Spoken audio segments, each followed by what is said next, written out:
लेकिन ऐसे में अगर हम देखिए बात करें तो अब सरकार का यहाँ पर क्या कर्तव्य होता है, सरकार के लिए क्या आश्वासन है, वो लगातार देखने को तो मिल रहा है। ऐसे में हम मधुर जी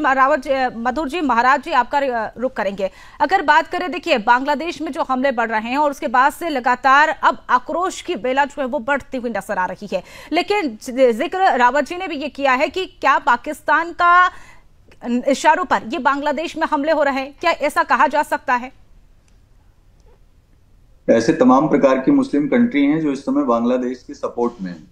और उसमें सबसे बड़ी बात यह है कि यूनुस जी के द्वारा जो निर्णय नहीं लिया जा रहा है, हिंदुओं की रक्षा का एक बहुत बड़ा मुद्दा है, जिसमें इस्कॉन मंदिर तमाम प्रकार से इस्कॉन मंदिरों को तो ध्वस्त कर ही रहे हैं, साथ ही साथ वहां के ब्राह्मणों को, पुजारियों को, संत महात्माओं को वो कहीं ना कहीं जेल में भी डाल रहे हैं, और साथ ही साथ उनकी बहन बेटियों के साथ एक प्रताड़ना जैसी स्थिति जो बन रही है वो बहुत ही निंदनीय है। पहली बात, उसमें कई सारे लोग ऐसे भी जिम्मेदार हैं। भारत सरकार से हम लोग बार बार गुहार भी लगा रहे हैं और तमाम प्रकार के जो है मार्च भी निकाले गए, और तमाम प्रकार से हम लोग जो है अपनी हर एक बात को रखने के लिए यहाँ से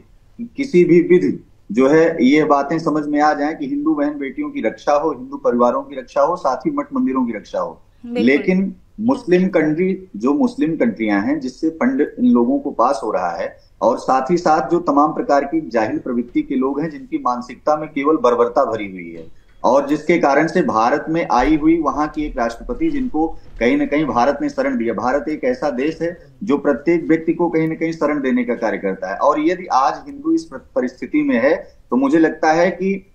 उतने हिंदुओं को भारत में शरण दे पाना कहीं ना कहीं कठिन होगा। अभी रावत जी कह ही रहे थे कि वहां पर विभाजन जैसी स्थिति कहीं ना कहीं बन जाए, लेकिन पहले वो बर्बरता रुके तब कहीं ना कहीं आगे उसका समाधान हो। और उस बर्बरता में यहाँ के संत समुदाय द्वारा जिस प्रकार से मुहिम भारत की सरकार को जागृत करने के लिए, और बांग्लादेश की एम्बेसी को जागृत करने के लिए, और बांग्लादेश में बैठी हुई सरकार को जागृत करने के लिए जो एक मुहिम चल रही है, उस पर कार्य किया जा रहा है। हम लोग केवल अभी यहाँ से निवेदन की एक परिभाषा है जो भारतीय परंपरा की एक प्रथम प्राथमिकता रखती है, उसी के अनुसार ही कार्य कर रहे हैं, और अपेक्षाकृत हैं अपनी सरकार से कि कोई एक बड़ा निर्णय ले जो समस्त हिंदू जनमानस के लिए, मठ मंदिरों के लिए कहीं ना कहीं एक बहुत बड़ा जो है सुमार स्थापित हो, जो आने वाली पीढ़ियों के लिए और बांग्लादेश में रह रहे तमाम प्रकार की जाहिल प्रवृत्ति के लोगों के लिए वो कहीं ना कहीं एक मतलब एक मैसेज साबित हो जो उनको हमेशा के लिए याद।